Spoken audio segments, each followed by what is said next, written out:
Olá, boa tarde, alunos e colegas aqui do grupo. Hoje eu gostaria de discutir com vocês uma decisão que foi publicada no dia de ontem, 9 de setembro de 2019, no site do Superior Tribunal de Justiça, que tem como título: Sexta turma decide que assédio sexual pode ser caracterizado entre professor e aluno. O que é o caso, pessoal? O que explicava o caso decidido ontem pela sexta turma do Superior Tribunal de Justiça?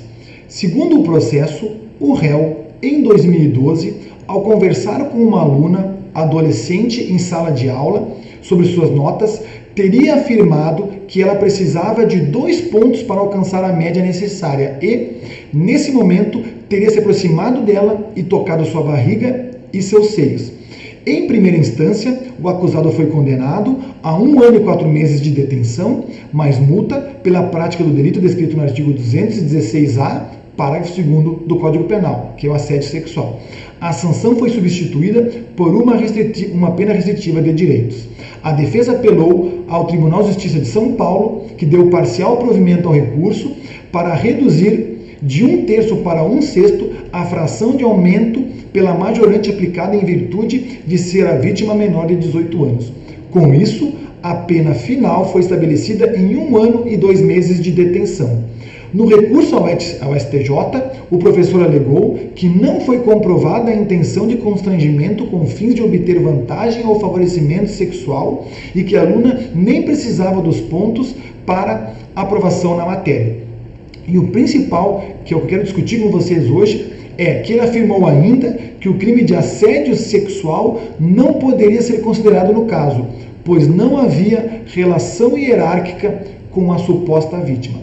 Então, para que nós possamos iniciar a discussão, eu vou ler para vocês o que diz o artigo 216-A do Código Penal, que tipifica o crime de assédio sexual e que foi introduzido no Código Penal pela Lei 10.224 de 2001.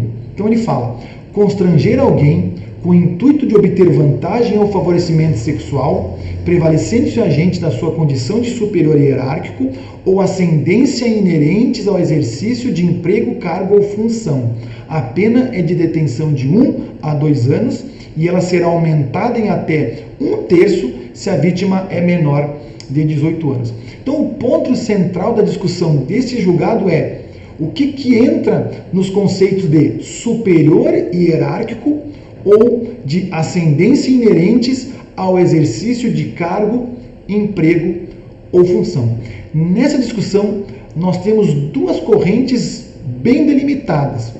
Uma primeira corrente, em que eu tenho como um dos adeptos o professor Guilherme de Souza Nutti, eles vão dizer que no termo superioridade hierárquica, eu tenho uma relação laboral no âmbito público, enquanto na ascendência é relativa à relação laboral, porém no campo privado, mas ambas inerentes ao exercício de emprego, cargo ou função. Então, para Guilherme de Souza Nutti, a relação entre professor e aluno não configura o crime de assédio sexual, pois eu tenho ausência entre os 2 sujeitos de um vínculo de trabalho, porque a relação ali que eu tenho de vínculo de trabalho é entre a faculdade e o professor. Então, para Guilherme de Souza Nutti, esta relação entre professor e aluno não pode configurar o crime de assédio sexual. No mesmo sentido é o magistério de Kleber Masson, que vai dizer que nesse termo de superioridade hierárquica, ali entre as pessoas, é em relação ao âmbito público.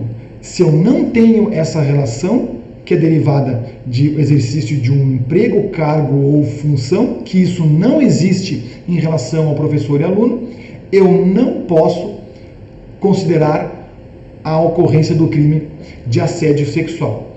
Vai também no mesmo sentido o magistério do professor Luiz Flávio Gomes, que diz que para que seja configurado o crime de assédio sexual, eu tenho que ter o constrangimento, mas esse constrangimento deve ocorrer dentro de uma relação de subordinação empregatícia. Então, o assédio tem que ter uma relação ou com o emprego ou um cargo público. Fora disso, eu não posso falar do crime de assédio sexual. Então, esta é uma primeira corrente que vai dizer que a relação entre professor e aluno não pode configurar o crime de assédio sexual. E uma segunda corrente, capitaneada pelo professor Luiz Regis Prado, ele vai dizer que dentro do termo superioridade hierárquica, eu tenho a relação laboral tanto no âmbito da administração pública, como também no âmbito da iniciativa privada. Já no termo ascendência, ela apenas exige uma relação de domínio, influência, respeito, onde eu poderia inserir até mesmo o temor reverencial. E, portanto, para ele, é nesse termo, então, é que eu poderia, então, configurar o crime de assédio sexual na relação entre professor e aluno. E vai no mesmo sentido o entendimento do professor César Roberto Bittencourt, que vai dizer, então, que na relação de superioridade hierárquica, eu tenho tanto a relação na seara pública como na seara privada.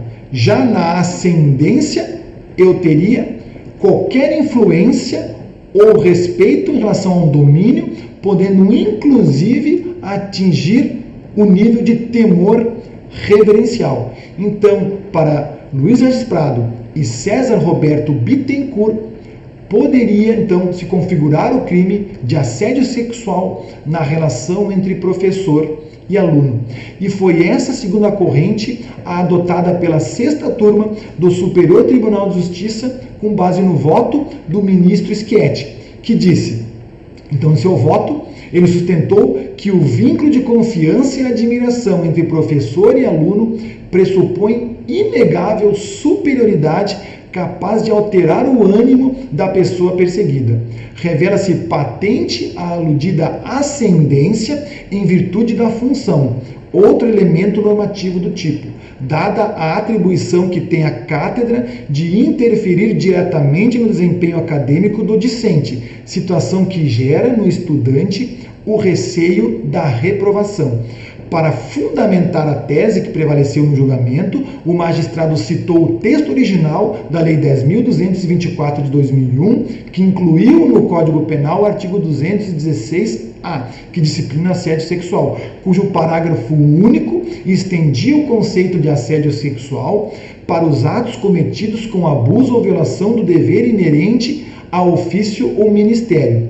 Schietti ressaltou que, embora o texto tenha sido posteriormente vetado para evitar o bis in idem, então uma dupla punição por situações já previstas no artigo 226 do Código Penal, para ele é notório o propósito do legislador de punir aquele que se prevalece da condição como a narrada nos autos para obter vantagem de natureza sexual. E ele encerra então dizendo que, faço lembrar, que o professor está presente na vida de crianças, jovens e também adultos durante considerável quantidade de tempo e torna-se exemplo de conduta e os guia para a formação cidadã e profissional, motivo pelo qual a ascendência constante do tipo penal objeto deste recurso não pode se limitar à ideia de uma relação empregatícia entre as partes. Então, seguindo o entendimento da segunda corrente, que tem como adeptos os professores Luiz Regis Prado e César Roberto Bittencourt, a 6ª turma do Superior Tribunal de Justiça entendeu que o assédio sexual pode ser caracterizado na relação entre professor e aluno. Tá bom, pessoal? Então, isso era o que eu tinha para tratar com vocês hoje. Eu volto num próximo vídeo. Boa tarde.